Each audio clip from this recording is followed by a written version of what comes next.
In a strange world, Shiro finds himself standing in a busy market.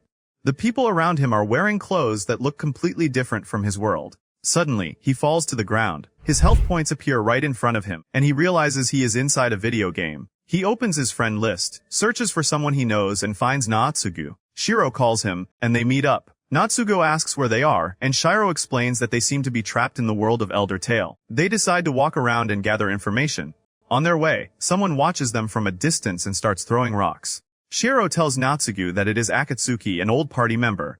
They go to meet him, but Shiro is surprised to find out that Akatsuki is actually a girl. She explains that she was looking for Shiro because she wants to buy an appearance change potion from him. Shiro gives her the potion, and she transforms into a small girl. However, she is actually a level 90 assassin. Shiro asks if she changed her avatar to look more like her real self. She says yes because she was not comfortable with her old look. Natsugu invites her to join their team, but she says assassins always work alone. Shiro tells her that they are a good team, and it is safer to travel together for now. Hearing this, she bows and says, "As a ninja, I will serve you, my master. You saved me, and I must repay the favor." The next day, they explore the market. Shiro notices that the characters who belong to this world call themselves people of the land, while they call the players adventurers. Akatsuki buys some food for them, but they all notice that everything tastes like nothing. Even the juice tastes exactly like plain water. Later, someone calls Shiro. It is Marielle, the leader of the Crescent Moon Alliance Guild. They go to the guild hall, and she welcomes them warmly. Shiro asks about the rest of her guild. Marielle explains that 19 people are online, and 18 of them are right here in Akihabara. She adds that the teleport gates are broken, so fast travel is impossible. Because of this, players are staying close to their guilds for safety. Shiro disagrees. He reminds them about the new game update, Novosphere Pioneers. He explains that if the update is active, all the monsters and rules have changed, meaning this is no longer the game world they used to know. Marielle asks Shiro to join her guild, knowing that his old team, the Tea Party, broke up. Shiro politely declines and leaves. After he leaves, Marielle tells her team about Shiro's old group. The Tea Party was a small but famous team that never formed an official guild, yet they won many massive raid battles, and Shiro was their genius strategist. Meanwhile, Shiro and Natsugu discuss the dangers of this new reality. They wonder if dying in the game means dying in real life. They cannot be sure, so Shiro suggests they test the penalty of dying.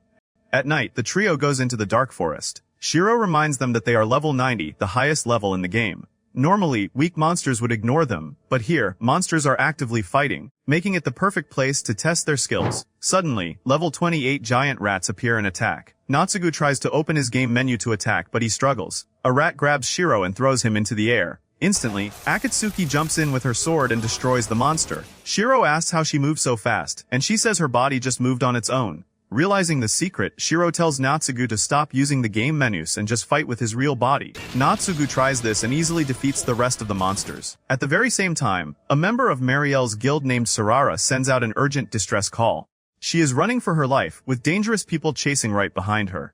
The next day, Shiro watches a player come back to life after dying. He realizes that, just like in the game, the player was revived at the cathedral. This proves that in this world, death is not the end. At sunset, the team fights monsters to practice using their real bodies to cast skills and magic. When night falls, Akatsuki offers to scout ahead to make sure the path back is safe. She explains that this is also good training for her assassin skills, like night vision and the silent serpent walk. She steps into the dark forest, moving without making a single sound.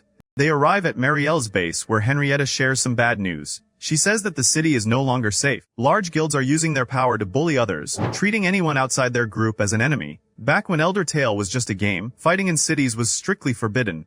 The Royal Guard would immediately stop any fights. But now, player killers, or PKers, are everywhere. These are dangerous players who hunt others to steal their money and gear. Later in the dark forest, a group of PKers surrounds them. Natsugu quickly steps forward and attacks. One of the enemies rushes at Shiro, but Shiro traps her leg with magic threads. Natsugu draws their attention, forcing them to attack him all at once, but he easily blocks their strikes with his shield. Seeing Natsugu's health drop, Shiro casts a spell that binds the enemies with glowing thorns and boosts Natsugu's attack power. The enemy leader calls for his healer to help, but Natsugu lands a heavy strike and takes down an enemy. Shocked, the leader turns to his healer, only to see him fast asleep from one of Shiro's sleeping spells. The enemy girl tries to attack Shiro again, but Natsugu jumps in and stops her. Desperate, the leader calls for his hidden backup, but Akatsuki appears and reveals she has already defeated them. The leader falls to his knees, begging for his life, but suddenly pulls out a weapon to attack Shiro. In a flash, Akatsuki strikes him down. After the fight, they meet with Marielle. She announces that she is going to the city of Susukino to rescue Sarera. Shiro warns her that the journey is 425 kilometers long, and the only way to travel is by horse. He asks why she called him here. Muriel explains that Susukino has become a very dangerous place. Bad players attacked Sarera,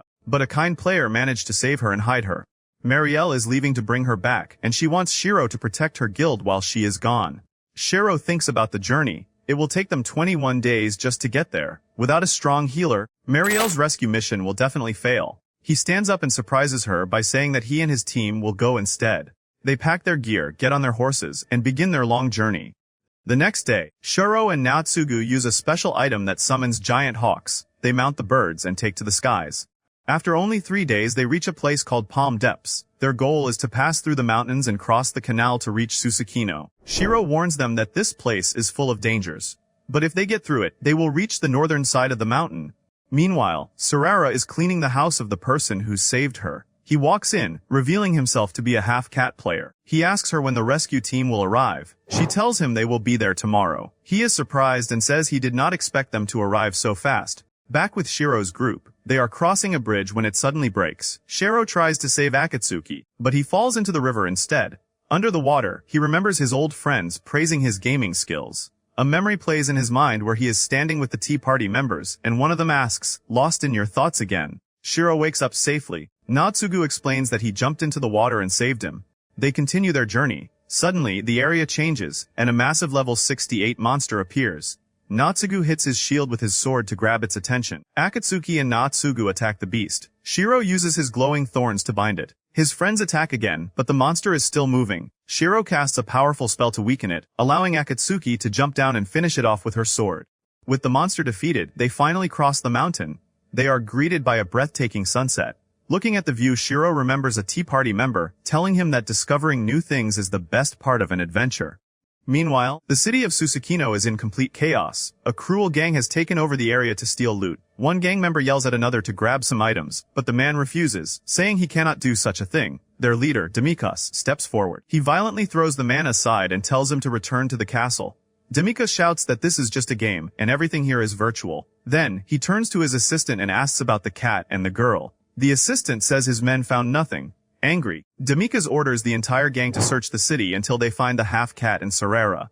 Meanwhile, Shiro explains that the guild controlling Susukino is called Brigandia. Akatsuki mentions that even when this was just a game, their reputation was terrible. She asks why they are going inside the city. Shiro explains that if they die outside, they will respawn in Akihabara, but Sarera will respawn back in Susukino. He then asks Akatsuki to use her stealth skills to scout ahead and observe the situation. Shiro and Natsugu enter the city gates, and Brigandia members immediately notice them. When they reach the meeting spot, Shiro asks Natsugu to wait outside. Shiro goes inside and is shocked to see the half-cat who saved Sarera. He says, "Master Nayana." Nayana replies, "I was wondering who would come, but it is you, Shiro. Now I understand how you arrived so quickly." Shiro mentions that Natsugu is outside and asks Nayana to join them. Nayana agrees, saying there is no reason to stay. Sarera warns Shiro that the enemy guild is approaching from the north and will arrive in 5 minutes. Their leader is a massive man named Demikas, the master of Brigandia. Shiro contacts Natsugu and tells him they are leaving through the back exit. Outside, Shiro tells Sarera not to worry. The enemies will not attack inside the city because fighting is forbidden. They will wait until the group leaves the city to surround them. Just as expected, once they exit the city gates, Demikas and his men surround them. Demikas looks at Sarera and says, "Did you think you could defy me and walk away?" Nayana steps forward and says, "You have crossed the line. Fight me one-on-one." Demikas lunges at him, but Nayana dodges, draws his swords, and attacks. Demikas avoids the strike and counters with fast, heavy blows, dropping Nyanta's health by half. Nayana charges back using a special technique that lowers the enemy's attack and defense. Shiro whispers to Sarera to cast a healing pulse on everyone when he gives the signal. Furious, Demikas orders his men to heal him, attack the cat, and grab the girl. The men charge at Nayana and Natsugu. Shiro signals Sarera to heal everyone. She warns him that she cannot hold on much longer, so Shiro tells her to ignore Natsugu and focus only on healing Nayanta. Demikas strikes Nayana, sending him flying. Suddenly, Natsugu activates Stone Fortress, a spell that blocks all damage for 10 seconds. Sarera heals Nayana, and Shiro casts a spell called Hostage Thorn on Demikas. Nayana attacks, cutting through all the glowing thorns. This triggers massive damage, and Demikas falls to the ground. Before the enemy healers can help him, Akatsuki quickly takes down the rest of the guild. Akatsuki watches in amazement. She realizes the secret behind Shiro's spell. The thorns deal 1,000 damage every time an ally lands a hit. But even with that, It should not have been enough to defeat Demicus. She guesses that Nyanta hit him 9 times in total. He landed 5 rapid strikes, then Shiro reset the thorns, allowing Nyanta to land 4 more hits. Also, Natsugo used his shield spell perfectly, as if he knew the plan all along. She wonders how they pulled off this amazing combo without even speaking to each other. Shiro looks at Demicus and asks, "Do you still want to fight?" Demicus growls, "I will send all of you to the cathedral," and tries to attack Shiro. Suddenly, Sarara gets angry and smacks Demicus with her staff. Because his health was down to exactly 1 point, this simple hit defeats him instantly. Victorious, the group summons their giant hawks and flies back toward Akihabara. On their way, they stop to take a break and set up their tents. At night, they prepare food that looks good but tastes awful. Suddenly, Natsuga smells something grilling. He finds Nyanta cooking meat, and when they taste it, they are shocked by how delicious it is. Shiro asks him how he made it. Nyanta tells them to stop thinking of food as game food. Ingredients like fruits and vegetables have a real taste now. He explains that they should not craft food from the game menu, but instead prepare the ingredients by hand. Shiro says they tried that, but the food just turned into a weird paste. Nyanta explains that this happens if the person cooking does not have a cooking subclass, which he luckily has. Then, Sarara stands up and apologizes for not introducing herself properly earlier. She says, "I am Sarara from the Crescent Moon Alliance. I am still a beginner healer at level 19, and my subclass is Maid." She then asks Nyanta if he and Shiro have known each other for a long time. Nyanta smiles and says that he, Shiro, and Natsugu were all in the same group back when this was just a game. The group was called the Tea Party. Sarara asks if they were all in the same guild. Natsugu explains it was not a guild, just a group of wandering players. Nyanta laughs and adds, "Each of us was from a different guild and had a completely different personality. We had nothing in common, we just enjoyed having adventures together." Listening to this, Akatsuki thinks to herself. This explains why Shiro and his friends have rare rewards like the giant birds, and why their teamwork is so amazing. She realizes that at her current level, she cannot match their skills. The group sets off again and travels a long distance before taking another break. At night, Shiro remembers a pair of twins he knew back when this was just a game. The girl was a magic user and the boy was a samurai. He remembers the girl telling him, "My magic is so weak, I cannot even heal my brother's wounds. I want to buy supplies, but we do not know where to find them." The boy added, "And I want to learn new skills, so if you know where to get them, please tell us." Usually, Shiro did not like players asking him for favors. But since they were beginners, he spent time teaching them using the mentor system. This system allowed high-level players to lower their level to play with beginners safely. Nyanta asks if the twins are on his friend list. Shiro says the girl is named Minori, and the boy is Toya. He saw them right after they all got trapped in the game. They were both level 8 and had joined a guild. He hopes they are stronger now. The next day, the group flies again, but they fly into a heavy storm. They decide to land and take shelter in a nearby village. Meanwhile, Toya and Minori are walking through a forest with their guild leader. They are injured and heading towards Akihabara, the same city Shiro's group is trying to reach. Their healer died in a recent battle and was sent back to the cathedral. Toya angrily tells his sister, "Because of our leader, 2 of our members died today." Minori replies, "I hate to admit it, but it is also because we are weak." Another team member complains to the leader that they did not get their share of the loot. The cruel leader replies, "That is because you are weak." Toya defends them, saying, "No, it is because the enemy's level was way too high. So we failed." They finally arrive at a shelter. Minori looks at her brother and says, "These battle wounds will heal over time, but you are suffering every day." He looks at her hands and replies, "So are you. All your fingers are injured." She tells him it is just from sewing clothes all day for the guild. Frustrated, Toya asks why they even joined this terrible guild. Minori sadly explains that they had no choice, because they did not know how to survive alone. Suddenly, the guild officers enter the room. They order everyone to hand over what they have collected. The members quietly pull out the magic potions they made. The leader takes the items and says, "Even though you are all useless, you still get 3 meals a day from us." Toya clenches his fists, thinking to himself, in a moment like this, what would Shiro do? The next day, Shiro and his friends finally arrive at the guild. They find a welcome party waiting for Sarara. At night, Shiro asks Marielle about the situation in Akihabara. She explains that the number of player killers has gone down, but things are still bad. It feels like everyone is losing hope. She says her guild is small, with only 30 members, and just 4 of them are at level 90. However, massive guilds have nearly 1,500 level 90 players. Because of this, they control everything. They take over the hunting areas and weaker guilds cannot reach the monsters or get any rewards. Also, since fighting inside the city is forbidden, no one can start a battle to stop them.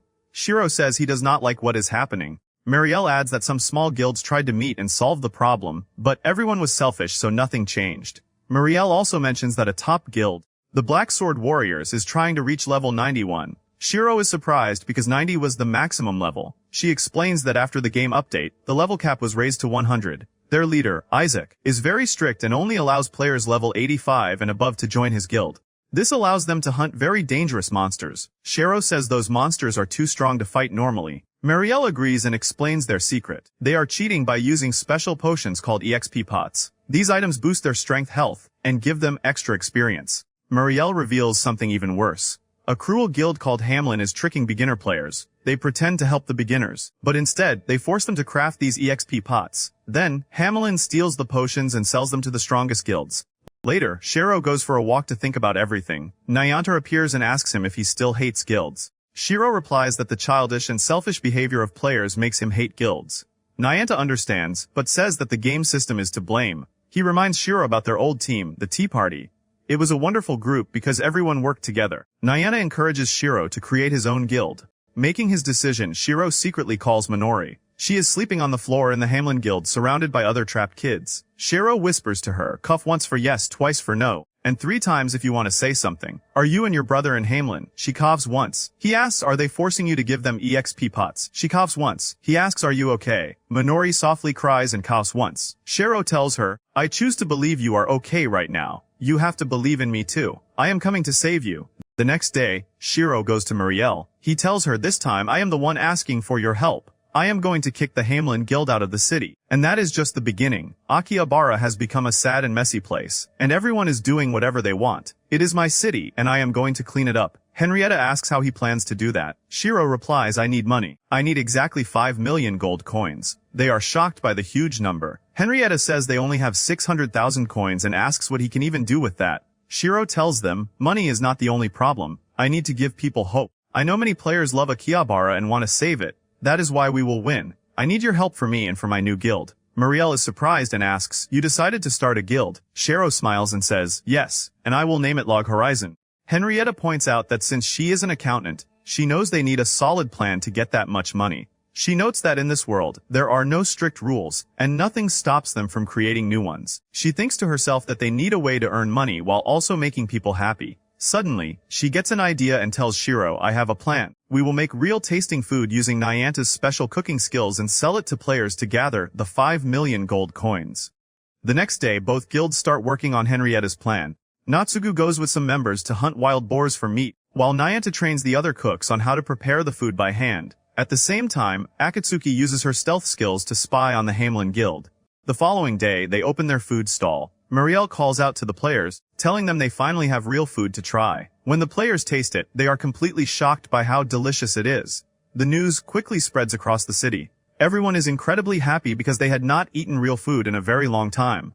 Later, Marielle asks Henrietta how much money they made. Henrietta replies that they earned 43,000 coins. Marielle is thrilled and says they will reach their 5 million goal in no time. But Shiro shakes his head. He warns them that they will not make it in time, as it will take at least 4 months. Henrietta agrees, adding that even with high demand, they can only serve 1,000 customers a day because their team is too small. She then leaves to deposit the earnings in the bank. That night, Shiro secretly calls Minori. He tells her, I created a new guild, and I will make sure you join it. Our plan is moving forward, so please hang in there just a little bit longer. Then, Shiro goes to meet Nayanta. He explains a massive secret. Back when this was just a game, the city buildings were just useless backgrounds. But now they are actually for sale. Not just buildings but entire cities and regions can be bought, though they are extremely expensive. Suddenly, an old friend named Sujiro enters the room. Nayanta mentions that he heard Sujiro created his own guild. Sujiro smiles and says, yes, I called it the Caravan. It is a small but strong guild. He then looks at Shiro and asks, why did you call me here? I thought you did not like me, Shiro. Shiro is confused and asks why he would think that. Sujiro replies, because when I invited you to join my guild, you refused. Shiro explains, back then, I just did not want to join any guild. But after we got trapped in this world, I realized I needed a safe place. I wanted to be with people who protect each other. So, I made a guild to be my home, and I opened spots for others to join. Sujiro listens and asks, so, what do you need from me? Nayana steps in and asks Sujiri what he thinks about Akihabara. Sujiri looks serious and says, I think it is a prison. And not just this city, the whole world has become a prison. Shiro looks him in the eye and says, I have a big plan to fix this city and I need your help. Without missing a beat, Sujiro replies, I am in. Surprised, Shiro asks, without even hearing the plan first. Sujiro smiles and simply says, yes. The next day, Sujiro helps them run the busy food stall. Watching the success, Shiro thinks to himself, it is finally time to prepare for the next step of the plan. At the same time, a merchant named Karashin meets with Marielle and Henrietta. He asks why they called him. Henrietta explains they need his help supplying ingredients. Karashin asks how much they need and what they will pay. Henrietta hands him a paper with their price. Karashin thinks it is a great deal and asks if the items are for the Crescent Moon restaurant. Henrietta says yes, adding that they are not using new recipes, just highly skilled cooks. Karashin suggests a partnership. However, Henrietta interrupts, saying her other guests have arrived, the Marine Agency and the Merchant Guild Roderick. Karashin gets nervous and asks why they are here. Henrietta calmly states they are here for an investment, specifically to buy the Crescent Moon restaurant. Shocked, Karashin desperately wants in on the deal. Henrietta asks how much his guild will pay for this secret information. He quickly agrees to supply ingredients at a very low price just to stay involved. Marielle smiles and says Karashin is about to witness their next big move. Meanwhile, Minori thinks about how cruel this new world is. When they first arrived, all she did was cry, hoping someone would save them. Her brother, Tuya, tried to adapt and push her forward. But soon, stronger players attacked and defeated them. After respawning at the cathedral, a stranger offered to help. They blindly followed him and ended up trapped. Minori cries over her own weakness. She feels like she loses everything because she is weak, and she believes they do not deserve to be saved by Shiro. Back at the meeting, Mechitaka, head of the Marine Agency, and Roderick, head of the Merchant Guild, take their seats. Henrietta tells them she is offering them the same deal she gave Karashin. She explains that her guild is starting a massive project, but they cannot do it alone. Karashin asks what kind of support they need. Before answering, Henrietta reveals that the man leading this huge operation is Shiro. Michitaka is shocked and shouts, the Glasses villain is behind this. Henrietta thinks to herself that Shiro is very famous. His name alone makes her offer much more valuable. She then looks at the three leaders and states clearly that they need 5 million gold coins. She hands them samples of their delicious food, and they are completely amazed by the taste. Henrietta explains that they will not give anything in return until the mission is complete. But once it is done, they will share their secret recipe book with all three guilds. Her guild has already raised 500,000 gold. To avoid weakening one single guild, she asks each of the three leaders to provide 1.5 million gold. Impressed, they all agree to the deal. That night Shiro secretly calls Minori. He tells her, I am making my move tomorrow. I promise I am coming to save you. The next day, all the guild leaders gather at the main guild building. Shiro stands before them and says, I brought you all here to find a solution to the problems in Akihabara. Krusty, the leader of the DDD guild, asks, are you trying another failed attempt at teaming up small guilds? Shiro nods and says yes, and I heard the last attempt failed. Akan, leader of the radio market guild, adds, that plan had too many issues. Woodstock, leader of the Grand Guild, agrees, every guild just wanted to protect its own interests. Ains, leader of the Honorable Guild, asks him, is your goal to gather the major forces to stop conflicts of interest? William, leader of the Silver Sword Guild, interrupts, that will definitely never happen. Shiro calmly replies, that is not the point. My only goal is to fix the situation in Akihabara. Hearing this, William stands up and says, I am leaving. We are a combat guild and have no interest in the city itself. We do not care about its condition.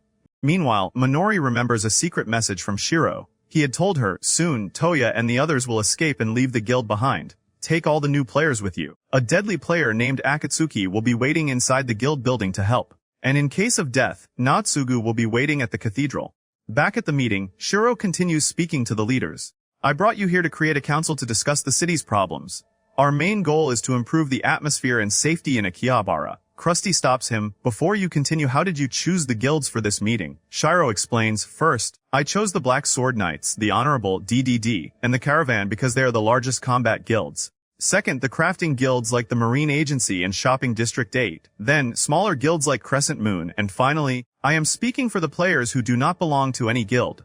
Isaac, leader of the Black Sword Knights, questions him, how will we maintain peace? And what do you mean the city is not safe? Shiro looks at him. You know certain guilds are imprisoning new players while pretending to protect them. Right. The room goes quiet in shock. Isaac realizes the truth. You are talking about the EXP pots.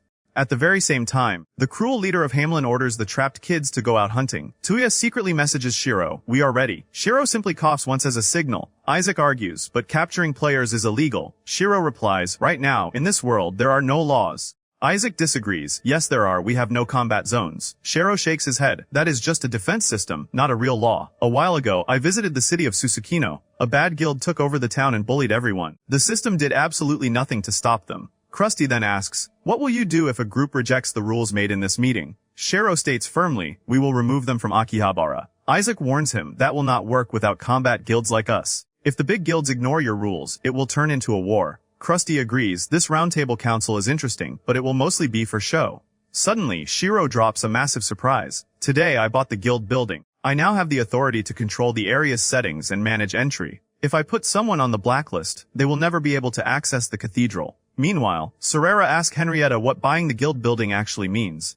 Henrietta explains, it means anyone Shiro does not want in the guild cannot enter. Serera asks, but big guilds have halls in other places. Henrietta replies, to create, join, or leave any guild you must use this specific building. Nyana adds, and the bank is here too, holding all the money for the big guilds. Since fast travel is broken, they cannot just go to another city to get their gold. Shiro can freeze their accounts right now. Also, an area owner can allow or block combat. Since Hamlin forces players to obey them, they definitely allow combat inside their hall.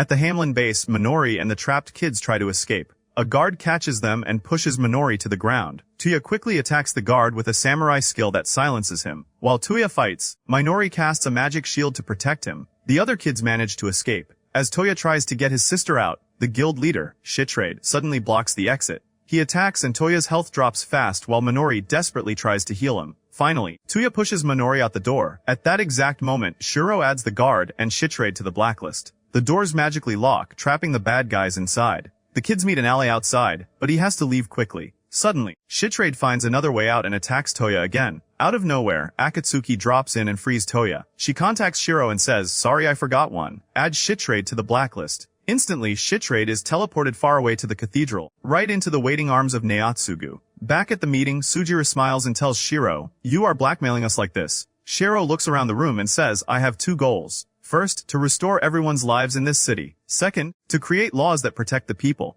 And those are two goals no one here will oppose. Realizing Shiro has cornered Maul, Isaac leans in and says, if you are serious, then tell us exactly what Log Horizon's plan is.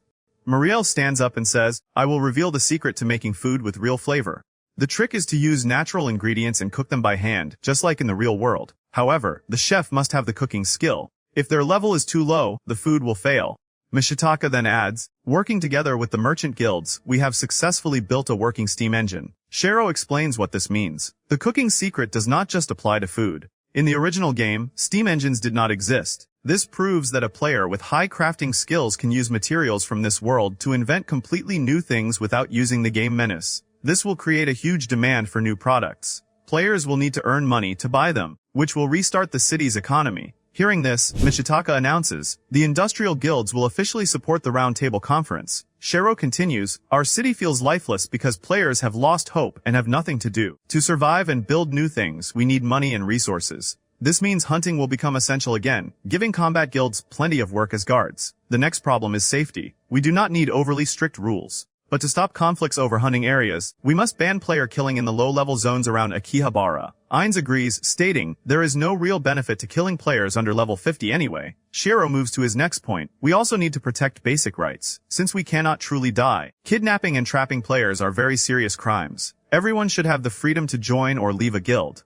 Finally, these rights must also protect the people of the land. This is no longer just a game, and the new inventions prove it. The people of the land are the real locals, and we are the outsiders. They have their own personalities, fears, and dreams. Isaac scoffs, what kind of nonsense are you talking about? Shiro asks him directly, have you ever actually spoken to one of them? Isaac replies, why would I? Marielle steps in, our restaurant customers are not just players. Many people of the land come to us just to eat our delicious food. Shiro warns the group. Many of them work in the markets and buildings. We cannot survive without them, but they can easily live without us. If we do not respect them, our relationship will be ruined forever. Krusty narrows his eyes and asks, are you saying a war could break out between us and them? Shiro answers calmly, that depends entirely on the choices this round table makes. Krusty smiles, stands up, and declares my guild DDD supports the founder of the round table. We are in. Sujiro follows, the caravan is in too. Soon, all the other leaders agree and join the alliance. A week later, the council begins teaching the rest of the city about the new rules. They throw a massive festival to celebrate the success of their new alliance. During the party, Marielle talks to Henrietta. She explains that the Hamelin Guild completely fell apart after Shiro blocked them. They were trapped inside their hall for a while. Eventually, they escaped using teleport spells, or by defeating themselves to respawn at the cathedral. Either way, they could no longer use the main building, so all their members fled the city. Also, all the rescued kids wanted to join the Crescent Moon Guild, forcing them to move into a much larger base. At the same time, Shiro and his friends are moving their gear into their new Log Horizon base. While moving, Shiro spots a very strange person watching the city. Nearby, Krusty's assistant reports to him. Just as I expected, many of the people of the land are sneaking into the city. Shiro said the round table will decide if we go to war, but I think the locals will be the ones to decide. Krusty smiles and says, it seems they are already making their move. What are you gonna do now, Glass's villain?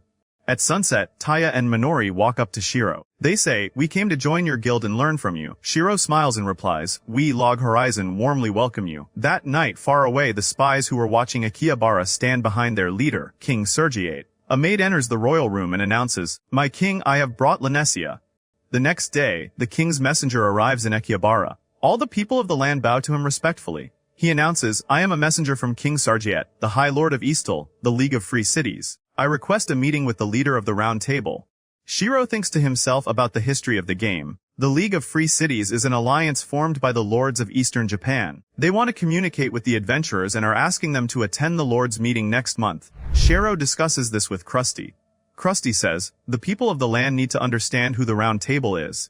I was expecting this move. They even offered to give us noble titles. If we attend, we can talk to the locals and learn things we never knew about this new world.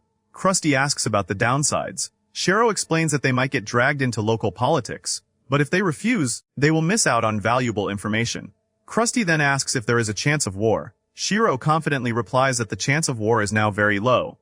Later, they hold a meeting to explain the situation to the rest of the Round Table. They choose a small group to attend the Lord's meeting, including Shiro, Krusty, Mishitaka, Akatsuki, and Henrietta. During the journey, Shiro shares some facts. Back when this was just a game, the people of the land were designed to be much weaker than players. But now, their levels and combat skills are actually starting to grow. Mishitaka adds, also, when a player dies they respawn at the cathedral. But if the people of the land die, they die for real. Shiro points out that the locals have changed a lot since everyone got trapped. For example, they now receive rare magic bags from simple tasks, while many new players still do not have one. Meanwhile, Marielle and Minori stay behind to gather more information about the locals. Shiro and his team finally arrive at the beautiful Eternal Ice Palace. They enter a grand welcome party hosted by the king. The king greets them, saying, thank you for coming. I am Sergiate Cowan, leader of the League of Free Cities and lord of the largest eastern city. Krusty sits down to talk with him. The king listens to how the adventurers operate and says, I understand now. Your guilds are like nobles without lands. The strong guilds rule the city through discussion. This is very similar to how we run things in Eastal, just on a smaller scale. While they talk, Shiro notices the noble guests staring at them. The people of the land are just as curious about the players as the players are about them. At the same time, back near the city, Natsugu and Marielle are running a training camp for the new players. They announce to the beginner group, tomorrow, the real training begins in the fortified tower. But you will have to go there all on your own. And dungeons are abandoned places like old forts and dark caves. They are usually home to low-level monsters. However, the stronger monsters act as guards for rare treasures, and defeating them requires complex teamwork. Meanwhile, the king tells Shiro and his friends that the official conference will begin in 10 days. He says this is a perfect chance for everyone to get acquainted. The king then invites Shiro to join the dance, noting that everyone is very interested in him. Shiro is forced to stand up, but Henrietta quickly saves the day. She dances with him and smoothly teaches him the steps so he does not feel embarrassed. The nobles are highly impressed, and the tension in the room finally drops. The next morning, Shiro and the Round Table members eat breakfast together. Shiro explains, I have an idea of what these nobles want. First, they want to understand the power of Akihabara and the goals of the Round Table. Second, they want to bring us to their side. At the exact same time, two local nobles are talking secretly in a quiet room. One says, the May incident caused all of this. The adventurers call it the apocalypse. Until now, the adventurers in Akihabara were just an unorganized mess, making it easy to deal with them individually. But now, they've formed the Round Table and are trying to rule the city. The other noble replies, I just heard about their new technological advancements. We must bring them to our side as soon as possible. Back at breakfast, Shiro continues, they need our power, but they will never act like our subordinates. Most likely, they will try to grant a noble title to Krusty or to the Round Table itself. We need to know exactly what they are planning. It is your turn, Akatsuki. Go spy on them. Meanwhile, the beginner players arrive at the fortified tower in the forest of Lagranda. They split into small groups. Tuya, Minori, and Serera team up with a level 24 bard named Isuzu and a level 23 magic user named Rundel Hascode.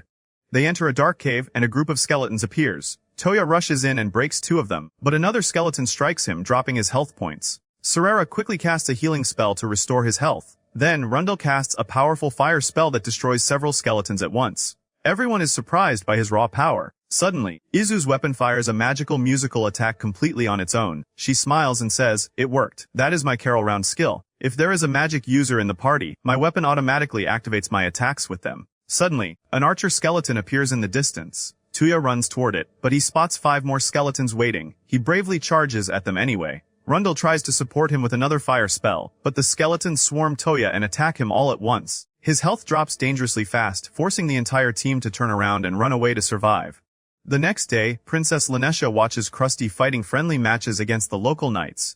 Krusty looks at her and asks, "Will you give a reward to the strongest fighter among us? The winner gets to escort you to the party tonight." Hearing this, the knights get very excited and fight with all their strength. However, Krusty easily wins the matches. Meanwhile, Toya and his team keep running away until they find a safe room and firmly lock the door.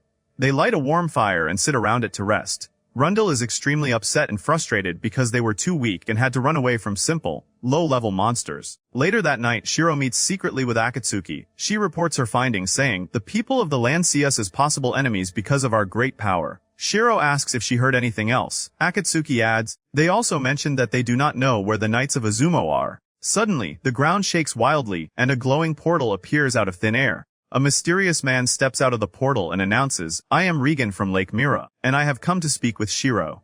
Regan takes Shiro to an old, quiet library. Looking at Shiro's gear, Regan asks, "Is that not a rare magic bag? Making one requires a purple flame crystal and the height of a winged dragon." Shiro confirms this, thinking to himself that Regan somehow knows the exact requirements for a level 45 game quest. He wonders who this man really is. Regan apologizes for simply calling himself a mage earlier. He reveals that he is actually a magic scholar holding the inherited title, Mage of Lake Mira. Shiro remembers hearing that name in game quests. Regan then explains the different levels of magic. The highest tier is called world-class magic, which has the terrifying power to manipulate the very laws of reality.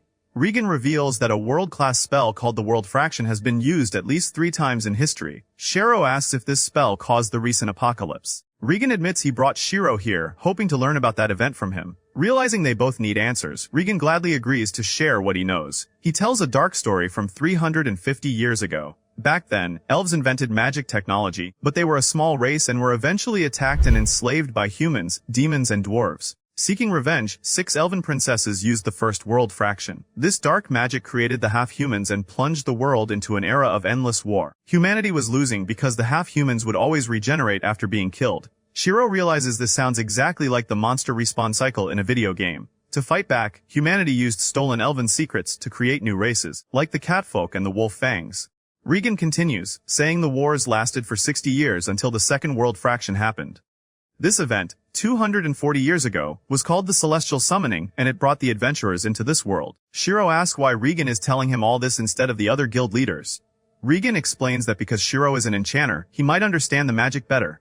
Plus, Shiro's name first appeared in the history books exactly 98 years ago. Shiro is shocked and quickly does the math. In the game, time moves 12 times faster than the real world. 98 game years equal exactly 8 real-world years, which is the exact time Shiro started playing the game. Furthermore, 240 game years equal 20 real years, which matches the game's original open beta launch. The next day, the round table members meet. Krusty's assistant reports that the local nobles want to share in their new technology, like the steam engine, and have sent spies into Akihabara. Shiro notes that just knowing about the engine does not mean they can easily build one. Later, Akatsuki finds Shiro sitting alone, lost in thought. He tells her about another terrifying secret Regan shared regarding death. Regan explained that a person's life force, called anima, is made of 2 parts. The soul, which is health points, and the mind, which is magic points. When someone dies, the mind and soul separate. Resurrection magic gathers the vanished energy and rebuilds the body at the cathedral. However, the restoration is never perfect, which is why players lose experience points when they revive. Regan had theorized that a person's personality is stored in the soul, but their memories are stored in the brain. Because the physical body gets destroyed and rebuilt, the memory data gets damaged. Akatsuki is confused, so Shiro explains it in simple terms. He tells her, before, the player sitting at the computer was the mind, and the character on the screen was the body. If the character died, we only lost game points. But now our real minds and game bodies are merged into one. Shiro reveals the horrifying truth. If we die here, the data we lose is not just game experience. It is our actual memories. Every time we die, we lose pieces of who we are. Shiro notes that many players have already died without realizing what they are losing. To prevent a massive panic in the city, He tells Akatsuki that they must keep this dark secret to themselves for now. Meanwhile, Minori suggests that everyone should explain their skills and spells so they can work together better. After making a plan, the team goes back to face the skeletons. Toya starts the fight by drawing the enemy's attention toward him. Isuzu charges forward and attacks the skeleton archer. She and Minori corner the monster, but it pushes Minori to the ground and shoots an arrow at Rudy. Rudy quickly blocks the attack and casts his Thunder Room spell on the archer. At the same time, Toya fights the rest of the skeletons, causing his health points to drop fast. Sorara uses her healing magic and safely restores his health. Next, Isuzu uses her Victory Chime skill, paralyzing the monsters in place. Rudy takes advantage of this and launches his volcano balls at them, followed by his Frozen Wind spell. The sudden magic completely shatters all the skeletons. With perfect teamwork, they finally win the battle. Later that night, Isuzu tries to add Rudy to her friend list, but the game system strangely rejects her request. Seeing this, Rudy becomes very nervous and looks away. The next day, terrified screams fill the air. Scary fish monsters called Sawagen suddenly appear from the water and chase everyone on the beach. Marielle runs forward to help the players, but the monsters quickly surround her. Luckily, Shoryu jumps into the fight and rescues her just in time. Then Kura, a member of the Caravan Guild, joins the battle with Shichiru and Shiryu jumping in to help her. At the same time, Natsugu is in the forest. He notices that the monsters are appearing much faster than normal. Up in the sky, Nyana is watching everything while riding a giant hawk. He flies down to Natsugu and reports, "I saw an entire army of monsters heading this way. There are goblins and dangerous beasts, and they are moving west and southwest." Minori, Tuya, and the rest of the team arrive. Minori says, "We can contact the Crescent Moon Guild for help." Natsugu nods and replies, "And I will inform Shiro about what is happening." Meanwhile, Sujira's assistant starts a magical group call with all the leaders. Shiro speaks first. "The round table members are currently split up, so I set up this telepathy network for us to talk. It is a bit basic right now, but I plan to improve it later so everyone can stay updated. Listen carefully. This morning, different monster tribes attacked the Zantleaf Peninsula. Shiryu adds, down on the coast, there are hundreds of Sahuagin fish monsters." Shiro continues, "And in the forest, there is a massive goblin army. There are at least 10,000 of them. I believe this invasion is happening because the Goblin King has returned. Back in the game, this was a normal event. Deep in the forest, there is a goblin fortress. Twice a year, a new Goblin King is crowned. Players usually have 1 week to defeat him before the crowning. If they win, they get rare items." Mishitaka speaks up, "As I remember, if players fail to defeat him in time, the king is crowned. This unites all the nearby monster tribes, making their army massive." Sujiro asks, "Since we got trapped in this world, we have only been focused on surviving. We ignored the event. Does that mean the goblins are at full strength now, Shiro?" Shiro answers seriously, "Yes. We must assume the Goblin King and his army are stronger than ever. My biggest fear is how huge their united army will be." Krusty smiles, "If we gather all the adventurers in Akihabara, we can easily wipe them out." Shiro replies, "The real problem is the local nobles of Eastal. They are simply not strong enough to survive this." Isaac crosses his arms, "I do not care. They did not ask for our help." Henrietta points out, back in the game, the strongest local army was the Knights of Izumo. They were legendary heroes, even stronger than players. Mashitaka adds, "People say there were 13 elite teams like them around the world, acting as guardians." Shiro sighs, "But right now, no one even knows if those knights actually exist." Krusty states clearly, "Either way, a huge battle is coming. At least some people will die." At sunset, Natsugu and Muriel look into the distance and see the glowing torches of the goblin army. Later that night, Nyana reports, "The goblins are planning to attack the city of Choshi. And this is definitely a different army from the one I saw this morning." Natsugu adds, "The main force is marching from the north." Nyanta explains, "I think they are planning to steal all the food from Choshi." Muriel gasps, "But that city does not have any walls for protection." Minori says bravely, "We cannot just leave them to die." Isuzu warns her, "Do not be reckless. This is not a training exercise anymore, and we have no idea how strong the enemy is." Rudy clenches his fists, "I understand that. But the people in the town do not even know the monsters are coming." Knowing they have to act, Sujiro and his guild also rush out to help. During the call, Shiro secretly reveals the dark truth about death to the other leaders. Hearing this, Krusty says, "I see. That explains why I've been losing my memories. My guild is a combat team. Before the city was fixed, we did intense combat training to adapt to this new reality. Because of that, I have died several times." Shiro asks him, "What exactly did you lose, and how much?" Krusty replies, "I am not completely sure, but mostly memories from our real world. I have died twice. My memory is usually excellent, but I can no longer remember the name or face of my own pet cat. Still, I think a few deaths will not cause serious harm. Even dying a dozen times might not affect our daily lives." Henrietta looks at him sadly. "Even if you say that, you are still losing pieces of who you are. And that is truly painful." Back near the forest, Rudy sees dark smoke rising from a nearby village. The team rushes there, but it is already too late. The village is completely destroyed. Suddenly, Toya spots two goblins holding a small toy doll. He instantly remembers a sweet local girl who used to cheer for them. She always carried that exact same doll. Filled with pure anger, Toya charges at the monsters. Rudy rushes in to back him up, and together they completely destroy the goblins. Meanwhile, Minori climbs high into a tree to watch the goblin army. Below her, the rest of the team sets up a trap to stop the monsters from reaching the city. At the same time, the local nobles hold a meeting with the king. One noble foolishly claims the goblin attack is a secret plot by the adventurers. Krendat disagrees, calling the accusation ridiculous. The king silences them all with heavy news. We do not know why, but the legendary Knights of Izumo are completely gone. Back in the forest, Toya successfully lures a group of goblins into the trap. Sarera uses her magic to tie them down, and the rest of the team quickly defeats them. Far away, Shiro discusses the situation with Krusty and Mishitaka. He says if the Knights of Izumo are really gone, we are their only hope. As long as we live in this world, we cannot avoid its wars. The three of us must agree on what to do next. Later, Princess Lanetia is sitting alone in the garden. She accidentally overhears two nobles talking secretly. One says they have no choice but to let the goblin army destroy the city of Tsukuba, hoping its strong walls will buy them some time.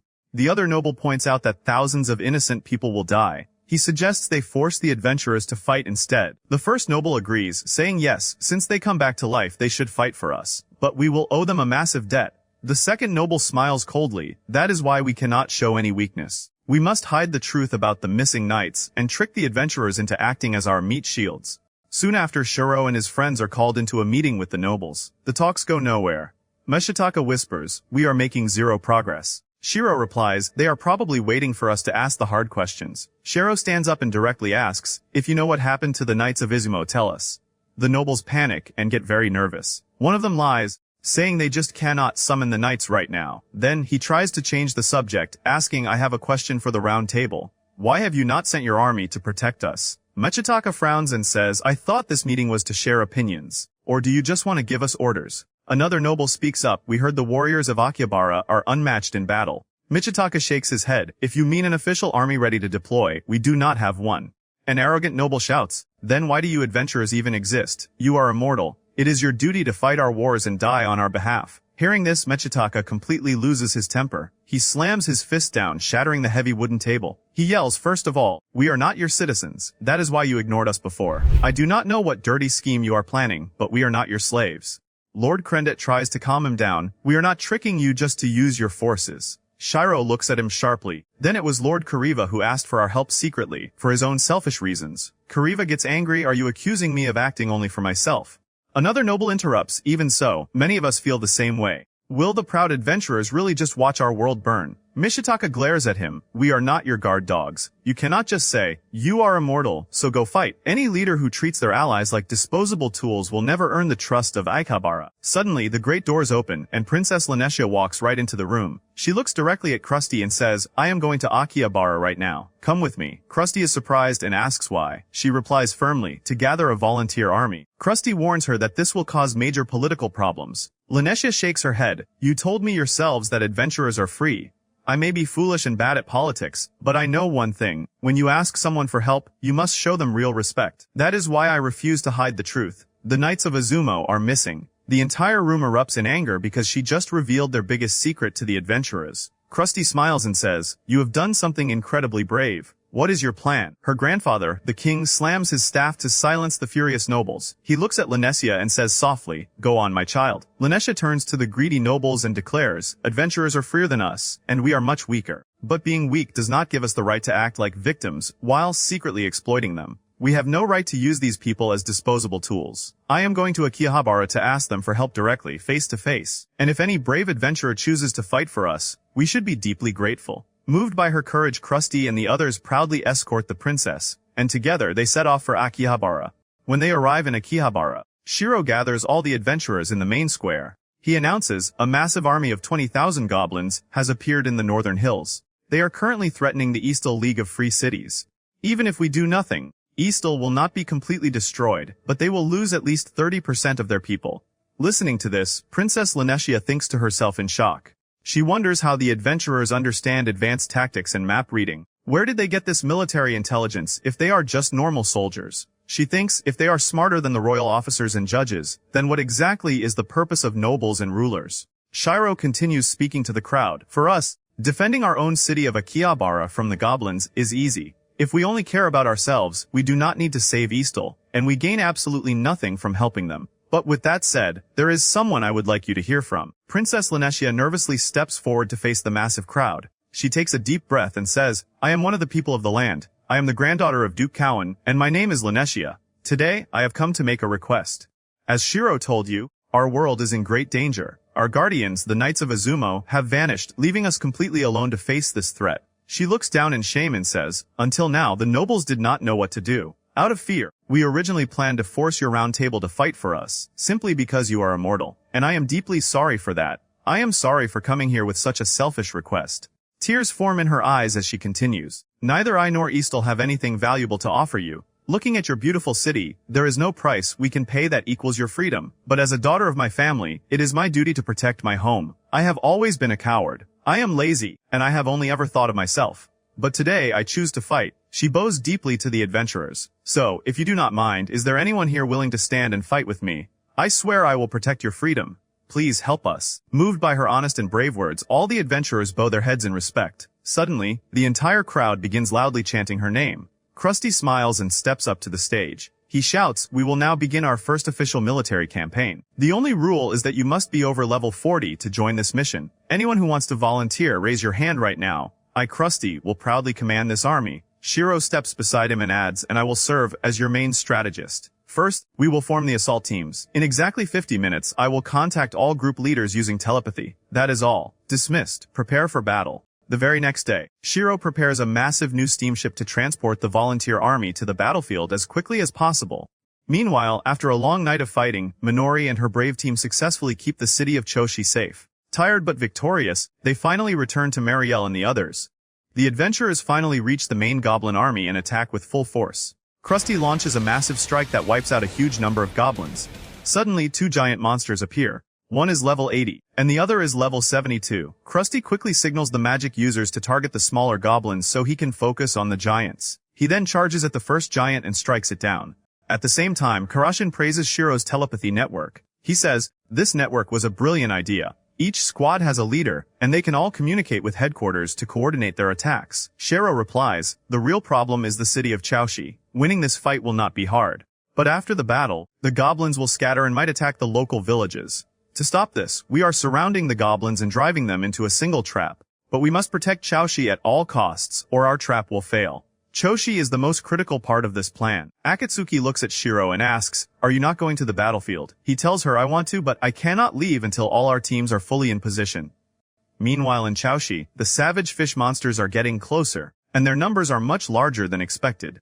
Tuya tells Marielle, we should attack before they reach the city. Marielle agrees and gives the order to charge. They use telepathy to inform Shiro about the dangerous situation. They tell him there are only 60 adventurers facing 1,000 fish monsters. Hearing this, Shiro commands, tell the steamship to speed up. The monsters attack and the adventurers fight hard to hold them back. Nyanta tells Naotsugu, hold the line until our magic points recover. Toya and his young team bravely step forward to join the fight. Watching them, Nyana smiles and says Toya has become so strong. The same goes for Serera. She used to only heal, but now she uses attack magic too. Isuzu and Rudy support each other perfectly, and Minori watches the entire battlefield, leading her friends with brilliant tactics. Natsugu agrees, saying, that fighting style makes her exactly like Shiro. He used to fight by looking 30 seconds into the future. He perfectly tracked the magic points of all his teammates. That is almost impossible without watching the battle from far away. But Shiro could track everyone's status and the enemy's movements to predict exactly what would happen. That is how he controls the entire battlefield. Suddenly, a loud noise echoes through the area. Natsuga recognizes it instantly. That sound, it is a magical alarm. Minori explains I asked Serera to set up that alarm just in case the goblins came back. Toya and his team immediately rush toward the noise. Sharyu tries to stop them from going alone, but Minori confidently says, do not worry, we can handle the goblins. When they find the goblins, Rudy casts a spell to draw their attention. Isuzu uses her skills to slow the enemies down, allowing the team to defeat them easily. Just then they hear the alarm again coming from the city, so they rush back to fight more goblins. However, Rudy is becoming very tired. Suddenly, heavy rain starts to fall. A dangerous level 32 wolf appears alongside a new group of goblins, and the battle begins. Sarara manages to trap one wolf with magic, but a second wolf breaks free and charges right at them. Minori quickly activates a magic shield that will last for 30 seconds. She tells Sarara, keep that first wolf trapped. I will handle the healing. Minori quickly gives orders to Ya, distract the free wolf and some of the goblins. Rudy and Isuzu take down the rest of them. The team defeats the goblins, but the wild wolf fiercely attacks Tuya. His health points drop dangerously low. Sarara desperately tries to heal him, but her magic is not enough. There are still 10 seconds left before Minori can use her shield again, but Toya will not survive that long. Sarara feels completely helpless and panics. Seeing his friend in danger, Rudy bravely runs forward and grabs the wild wolf. The beast slams Rudy against the hard stone bridge and drags him away. Refusing to let go, Rudy wraps his hands around the wolf's mouth and unleashes a massive magical explosion. The blast defeats the beast, but Rudy collapses to the ground, completely unconscious. The team rushes to save him. Minori checks on him and realizes he is on the verge of death. Sarara quickly casts her resurrection magic, but it fails. Minori tries her own magic, but it also fails. Crying, Isuzu reveals a shocking truth. I am so sorry. But Rudy is actually one of the people of the land. Everyone freezes in pure shock. Isuzu remembers the night she tried to add him to her friend list, and the game system rejected it. She had asked him about it, and he begged her to keep his secret. She tells her friends his biggest dream was to become an adventurer. That is why he trained so hard and risked his life for us. Desperate, Sarara tries her healing spell one more time. I feel a very faint response, she says, but she still cannot wake him up. Knowing there is only one hope left, Minori uses her telepathy to contact Shiro. Crying, she begs Shiro, please, you have to help us. Shiro quickly contacts the communication unit. Karashin, you are in charge for now. He rushes out and summons his giant hawk. Using telepathy, he gives Minori strict orders. Have Isuzu play her mana recovery song for 150 seconds. Then, Sarara must cast her resurrection spell for another 150 seconds. Toya, guard them from any enemies. Shiro remembers Regan's secret about how the people of the land die, and he realizes he can use world-class magic to save the boy. He tells Akatsuki to take command of the main area, pulls a small bottle from his bag, and takes off into the sky. At the same time, the steamship finally arrives, but the savage fish monsters immediately attack it. Shiro lands right next to Minori's team. He looks at Akatsuki, who followed him, and orders, keep watch. Do not let anyone near this place, no monsters and no players. Shiro kneels next to Rudy. He looks at the young team and says, I am going to use a brand new kind of magic. You must never tell anyone about this. If you disagree, walk away right now. They all firmly agree to stay. Shiro begins to draw out experience points, channeling the glowing energy directly into Rudy. He commands Minori, use your resurrection spell. Sarara, keep healing him. He opens the small bottle, an item called the Fragrance of Revival. This item usually turns a fallen ally into a zombie for 3 minutes. I will use it to force his mind and body to reconnect. Slowly, Rudy opens his eyes. Seeing his friends crying, he smiles weakly. I died, did I not? Please, do not be sad. Death is a natural outcome of battle, even though I really wanted to be an adventurer. Shiro looks at him sharply and says, I reject those who give up so easily. What did you learn in those dungeons? It was not just strategies and planning. You had to learn how to insist on staying alive. Rudy looks up at him and asks, then what do you want me to do? Shiro pulls out a glowing piece of paper. Listen closely. This is an official contract from me, Shiro, the leader of the Log Horizon Guild. The contract with Rundle Haas Code states the following. First, it takes effect the moment you sign it. Second, as a guild member, Rundle will complete his tasks in a way that fits his skills. Third, the guild will provide all the support he needs, including granting him the status of an adventurer. Fourth, this contract is a mutual agreement. Watching this, Minori thinks to herself in pure shock. This kind of magic never existed back when this was just a game. Shiro holds out the pen. I have already signed it. Now it is your turn. But be warned, this contract is extremely risky. It will completely change your race. We adventurers are new to this world, and we do not know what misfortunes wait for us. Honestly, I do not think adventurers deserve all the glory you give us. Rudy smiles warmly. All I want is to become an adventurer so I can help the people who asked for my help. With Isuzu holding his hand to help him, Rudy signs his name. Suddenly, a brilliant light shines from his body. Shiro looks at him and says softly, you will have to pass away once, and then you will be revived safely at the cathedral. Meanwhile, on the main battlefield, Krusty and his army face a massive pack of wolves led by a high-level goblin boss. Krusty raises his weapon and gives the signal to attack. The adventurers completely slaughter the wolves and goblins. To finish the fight, Krusty summons a massive creature that only a player above level 86 can control, the Phoenix of Flame. A massive firestorm destroys the entire valley. With the enemies burned away, Krusty charges straight at the goblin boss and easily finishes him off. The next day, a grand celebration is held to mark the defeat of the goblin army. Peace and trade treaties are officially signed between the Round Table and the nobles of Eastal. During the party, Isuzu asks Marielle if she can join the Log Horizon Guild. Marielle smiles and promises to talk to Shiro about it. Meanwhile, Shiro steps outside and receives a telepathy call from his friend Ashima. Shiro asks about the situation, but suddenly shouts in shock, "What?" In the west, the demon festival from the Suzaku Gate. Without another word, he quickly hurries away. On his way, he hears a young girl telling a story to a group of children. She says, "One day, the monster king appeared with his dark army. The heroes fought bravely, but during the battle, one of them died." Shiro is surprised and stops to listen. A child asks, "Were the heroes not immortal?" The girl replies, "The boy who died was a local from the people of the land. The heroes begged a powerful mage to save him. The mage created a brand new kind of magic that never existed in this world before. With it, the local boy was revived and became a true hero just like them." She smiles, says, "We will continue the story next time," and quickly walks away into the crowd.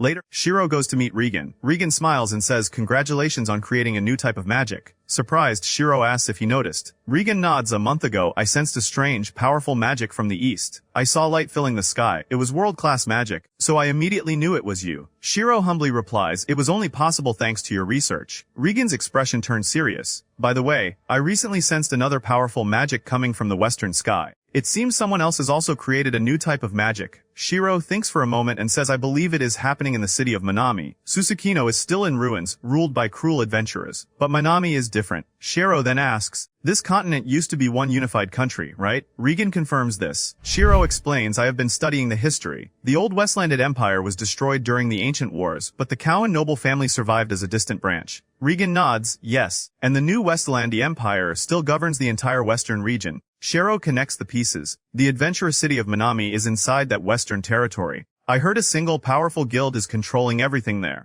Did you know that a massive monster event called the Demon Festival just started in the west?" Regan replies, "Yes, even though the eastern nobles have not noticed it yet." Shiro warns, "That festival is just like the return of the Goblin King. It brings a massive army of enemies." Regan looks out the window and adds, "And it seems the missing Knights of Izumo are somehow involved in this too." The next day, Minori visits Karashin in his office and asks if he needs any help. She sees a messy pile of papers and math calculations that need to be checked, so she offers to organize them. Karashin is surprised and says, "I did not know your subclass was scribe." Minori smiles and replies, "No, I am an apprentice." She remembers a past conversation with Shiro. She had asked him what subclass to pick because she was unsure. Shiro suggested the apprentice class. He explained, "It allows you to become someone's student and copy their skills. You can only learn skills based on your current level, but you will level up much faster. Plus, when you change your subclass later, you will permanently keep all the skills you learned." Hearing this, she happily asked to be his student. Back in the office, Minori finishes the heavy paperwork incredibly fast. Karashin is highly impressed. She smiles proudly and says, "After all, I am Shiro's student." Meanwhile, Krusty goes to talk with Isaac. Krusty looks around and says, "I did not expect so many people of the land to come to our city." Isaac nods, "I am sure they love the festivals here. Still, it is hard to believe that the villain Shiro created all this prosperity in Akihabara. Back when the Tea Party disbanded and he was alone, I invited him to join my guild. He was very sharp, but he let me down. He politely declined, saying he was not worthy. After that, I lost interest. I do not care about a player who does not know how to crush his enemies." Krusty disagrees. "After we got trapped here, he matured enough to influence the entire city. I think he is at his best when everything around him is falling apart." Isaac asks what he means. Krusty explains, "I do not think he is just a strategist. In desperate times, you have to do whatever it takes to win. And he is someone who can do anything. He is as dangerous as anyone I have ever seen. He is like a cursed sword." Isaac smirks, "I see. And right now that cursed sword is buried in paperwork. Who knows when he will return to action." At the same time, Shiro, Muriel, and Akatsuki are shopping for clothes. Suddenly, Shiro hears a man aggressively yelling at a shopkeeper. Back in the office, Minori notices a serious problem with the numbers on the official documents. At the shop, Shiro walks up to the angry man and calmly says, "This is the store's policy. Please understand and leave." The man growls, "I have nothing to say to a kid like you," and throws a punch. But Shiro easily blocks his fist with just one finger and says, "You are leaving, right?" The man quickly backs away and leaves without another word. Shiro thinks to himself that this is very strange. Why did he give up so easily? He turns to Akatsuki and says, "The city is getting way more crowded than we expected. The people of the land are acting weird, but I cannot figure out why. I cannot see the full picture yet." Suddenly, he receives a telepathy call from Minori. She reports, "Shiro, I reviewed the documents and found overlapping papers and completely wrong calculations. Most of these fake documents came from the people of the land." Hearing this, Shiro finally connects the dots. "I understand now. Akatsuki, go to Isaac immediately and get a safety report. I think Akihabara is under a silent attack. I am heading to my office in the guild building." At that exact moment, a mysterious ship is sailing straight toward Akihabara. A voice on the deck announces, 30 minutes until we arrive. Get ready to disembark, Mr. Mavros. When Shiro arrives at the office, he tells Henrietta and Akatsuki, all these changes happened in just 2 days. Their plan is to sneak into the city, cause small problems and spread fake rumors. Their main goal is definitely to destroy the Round Table's reputation. At the same time, Princess Lanetia is talking to her maid. Why is Mr. Marvs showing up right now? Is it related to the trouble in the West? The maid replies, I am not sure, but either way, he is not someone we can simply ignore. The princess sighs, I have a very bad feeling about him. The maid reminds her to stay strong. In any case, the main goal of tonight's Twilight Banquet is to build a strong friendship with the adventurers. Back at the office, Shiro updates Henrietta. I received a report from Isaac. A high-ranking noble and merchant from the West named Mr. Marvs just arrived. I strongly believe the people of the land are behind this attack. Henrietta asks why. Shiro explains in the game, there was never a quest about stealing political power. Adventurers would not even think of doing this. Henrietta asks, do you think Mr. Marvs is trying to ruin the Round Table's reputation? Shiro nods. With so many locals involved, a very important person must be pulling the strings. Henrietta asks why he would do that. Shiro replies, it is a step in his grand plan. He wants to create chaos, interfere with our peace treaty, and stop the Eastal nobles from taking all the benefits. Shiro thinks deeply to himself, trying to make sense of it all. Why? The more I think about it, the less I understand this enemy. There has to be a logic behind this. There must be a meaning to all this chaos. Traffic jams, fake rumors, random fights, false paperwork, tax fraud, bribery, distracting the officials. Is this a complex, multi-layered attack? Or are they doing all of this without a real plan? Impossible. What are they thinking? These improvised attacks are designed to cause instant conflict. I really hate enemies like this. Later, Shiro sits alone in the quiet forest. He thinks, I do not know what to do. But if I do not make a move within an hour, people will start to panic. How do you fight an enemy that only creates chaos? Meanwhile, the adventurers are enjoying the Twilight Banquet. The maid whispers to the princess, Mr. Marvs has arrived, and his ship is completely full of goods. Mr. Marvs rudely walks in surrounded by his soldiers. The princess greets him politely, but he looks around in disgust. It seems order no longer exists here. Nobles attending the same party as commoners. Is this the boldness of the Eastern people? A friendly adventurer walks up to him and offers a cup of juice. Please have some, he says. Marvs violently pushes the adventurer to the ground and snarls, stay back, you filthy rat. The princess and her maid quickly apologize to calm him down. Trying to keep the peace and avoid a fight, the princess steps forward and pours a drink for Marvs. Suddenly, he grabs her hair and creeps close to smell it. Seeing this massive disrespect, the adventurers become furious. Marvs' soldiers draw their weapons and shout, are you ready to fight? Just before a battle breaks out, Shiro enters the room. He walks straight through the crowd, approaches the princess, and says, I have come to take you with me. Marvs glares at him and asks, and who are you? When Shiro enters the room, he looks at Marvs and says, I am the leader of one of the Round Table guilds. Mishitaka walks in next and adds, I am from the Marine Agency Guild. Finally, Krusty enters and smiles, and I am from DDD. Marvs glares at them and asks, what do you all want? I am having an important discussion with the princess. Shiro calmly replies, that is exactly why we are here. We heard the princess made a mistake. She was asked to prepare storage for you but lost your message. Either way, we were told your cargo is full of food and spices, which will spoil if left outside. Marv smirks, and you will take responsibility for this. Krusty steps forward. Actually, your message was received by the Round Table. Marvs is shocked. Then is the storage ready? My ship is carrying 500 tons of cargo. Are you telling me you cannot prepare a space for it? Mishitaka laughs. The Marine Agency's warehouses can easily hold up to 5,000 tons. Marv starts to look nervous and upset. Krusty narrows his eyes and asks, what is wrong? You do not actually have any cargo, do you? This was all just a cheap trick to embarrass the princess. A noble from the Westlanded Empire would never do something like this, right? Completely defeated and furious, Marv storms out of the room. Afterward, they safely escort the princess back to Akihabara, where a massive celebration is held. Meanwhile, Shiro goes looking for his friend Ashima but cannot find him. Instead, the girl who had been telling the Goblin War story to the children approaches him. She says Ashima will not be here today. You are Shiro, right? I am Dariella, one of the people of the land, and a traveling writer. Ashima is busy, so I will tell you about the city of Minami instead. Shiro stares at her and says, I have never seen this kind of magic before. What kind of disguise is this, Nuriha? She laughs, dropping her disguise to reveal her true beautiful form. How did you know, Shiro? You are not supposed to see through this magic veil of information control. But I am very happy you remember my name. Shiro replies, you are the ruler of the West. She smiles, I am not the ruler. Shiro shakes his head. That does not change the fact that you are the real leader. You may have left the daily work to Intix, Mizufa, and Zeldis, but the guild controlling the western city is the Tea Party Laboratory, and its true leader is you, Noriha.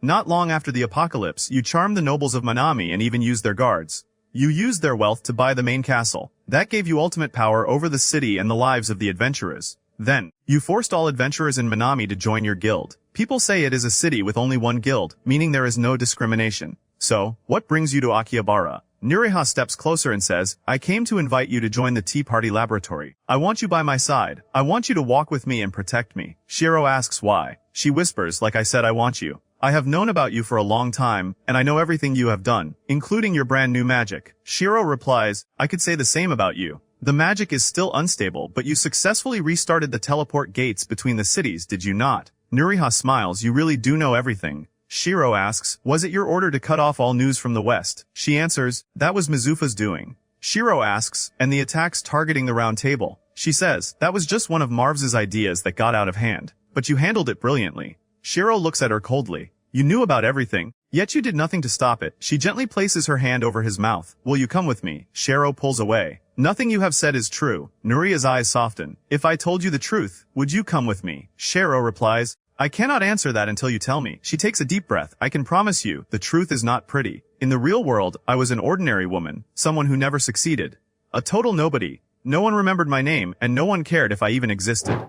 Then, I discovered this game. I thought someone might finally notice me, that someone might actually need me. But it was exactly like reality. No matter what a nobody does, they stay a nobody. But then, one single person noticed me. He told me I was a talented player and respected me for playing alone. He was a magic user, just like me. Shiro's eyes widen. Could it be that magician was? Noria suddenly interrupts him. That is a lie. I made everything up. Her expression turns serious. You are getting close to discovering it, are you not? The fracture. The way home. Someone has discovered a way to return to our real world. Shiro stays calm. I cannot prove that yet. Right now, it just makes players disappear. She steps closer again. Do you not think you could prove it if we work together? If you live with me in the West, you will get far more information than you ever could in Akihabara.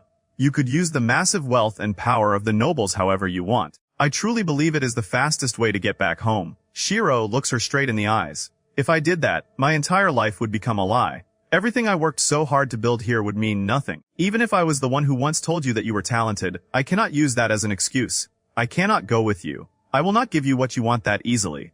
I am more your enemy than your friend. In fact, I will gladly be your enemy. Noriha smiles a dark, obsessive smile. Now I want you even more. One day, Shiro, you will be mine. And in a flash of light, she vanishes into thin air.